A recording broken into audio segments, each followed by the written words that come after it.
जय हिंद साथियों, कैसे आप सभी। उम्मीद है आप सभी स्वस्थ होंगे और बहुत ही अच्छे से अपने एग्जाम्स की तैयारी कर रहे होंगे। मैं नेहा स्वागत करती हूँ आप सभी का आपके अपने परिवार लक्ष्य पार्टी में। साथियों, आज हमारी यूपी जीके की क्लास नंबर 40 है और आज की क्लास में हम लोग पढ़ने वाले हैं उत्तर प्रदेश के पर्यटक स्थल पार्ट 2। एक क्लास हम लोग उत्तर प्रदेश के पर्यटक स्थल की कर चुके हैं और आज हमारा सेकंड पार्ट है, क्योंकि उस क्लास में सारे शहर जो है, सारे उत्तर प्रदेश के जितने भी पर्यटक स्थल हैं कवर नहीं हो पाए थे। इसलिए आज की क्लास में हम लोग सारे ही जितने भी उत्तर प्रदेश के इम्पोर्टेंट पर्यटक स्थल हैं जहां से क्वेश्चंस आपके एग्जाम में बनते हैं, आज उन सभी को आज की क्लास में हम लोग कवर करने की कोशिश करेंगे। तो चलिए शुरू करते हैं आज की क्लास। सबसे पहले हम लोग पढ़ लेंगे कन्नौज के पर्यटक स्थल। कन्नौज का देखिए, कन्नौज का सबसे पहले आपसे पूछ लेंगे कि उपनाम कन्नौज को और किस नाम से जानते हैं। तो कन्नौज का जो उपनाम है ये है पूर्व का ग्रास।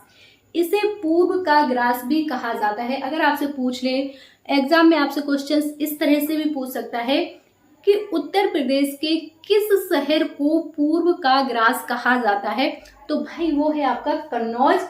इत्र नगरी, इत्र नगरी के नाम से फेमस है। कन्नौज को नहीं जानता, सभी जानते हैं, है ना।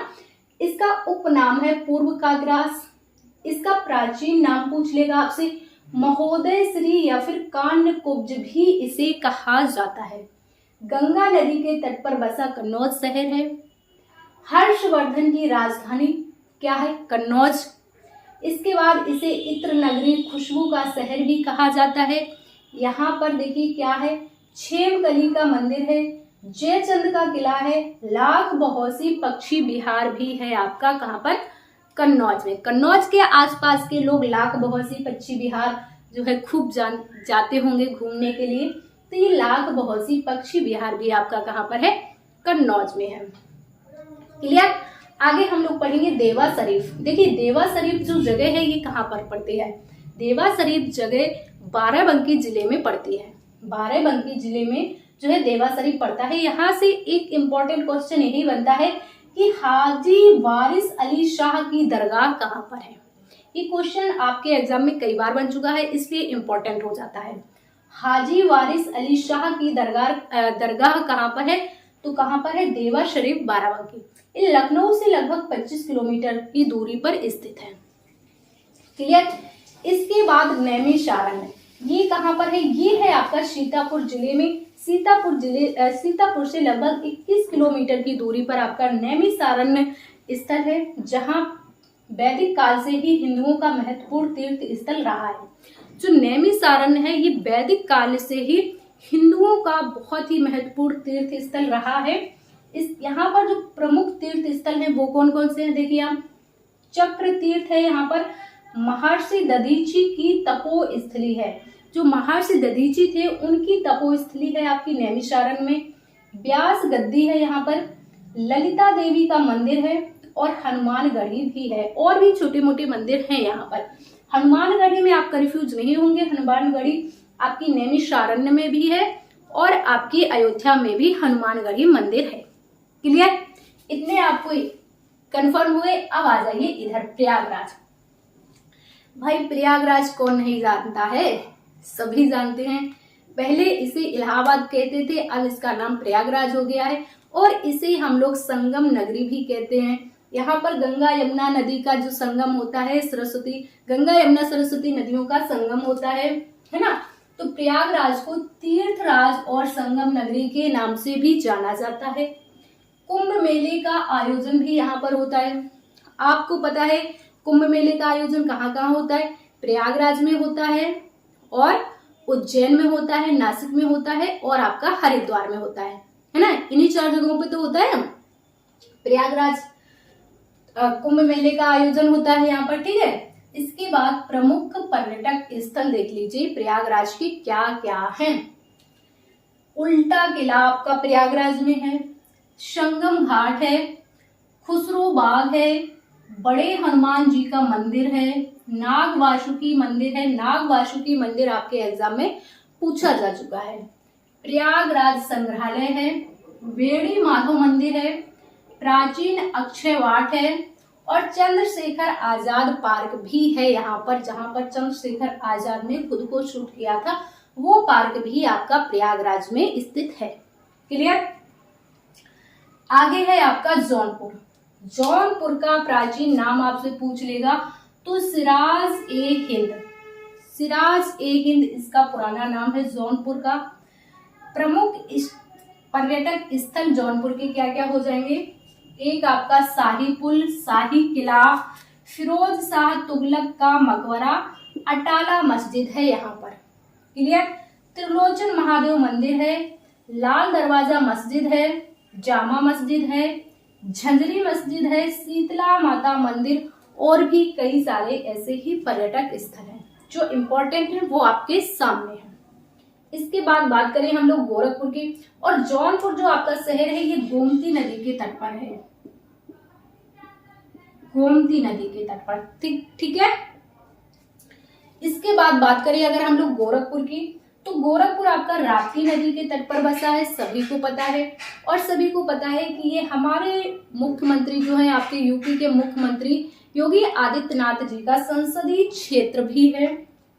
यहाँ पर प्रसिद्ध गोरखनाथ मंदिर है जो कि नाग संप्रदाय से संबंधित है।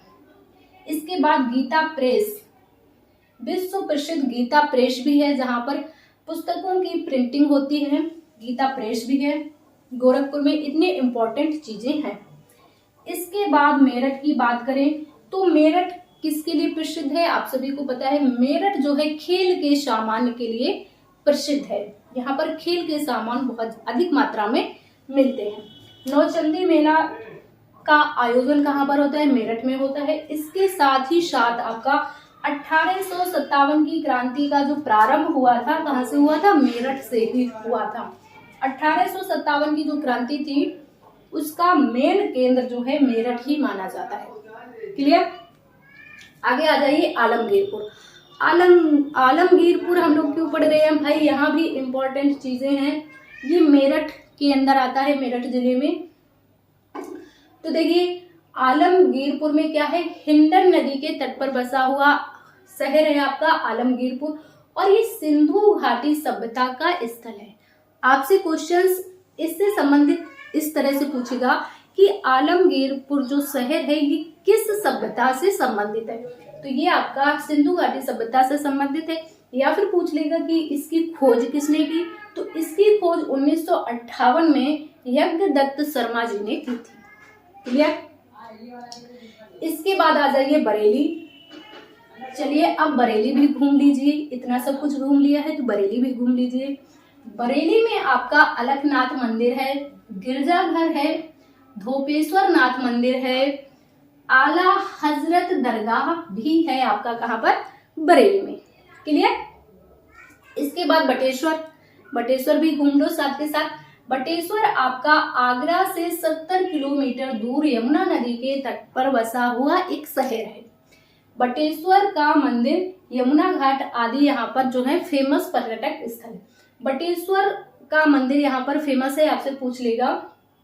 ये भोलेनाथ जी का मंदिर है यहाँ पर बटेश्वर में। ठीक है, आपसे पूछ लेगा बटेश्वर किस जिले में पड़ता है या फिर बटेश्वर का मंदिर कहाँ है, तो आगरा बटेश्वर में। क्लियर।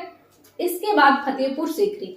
फतेहपुर सीकरी जो है कि आपका बुलंद दरवाजा के लिए फेमस शहर है। फतेहपुर सीकरी में क्या है सबसे इम्पोर्टेंट, बुलंद दरवाजा।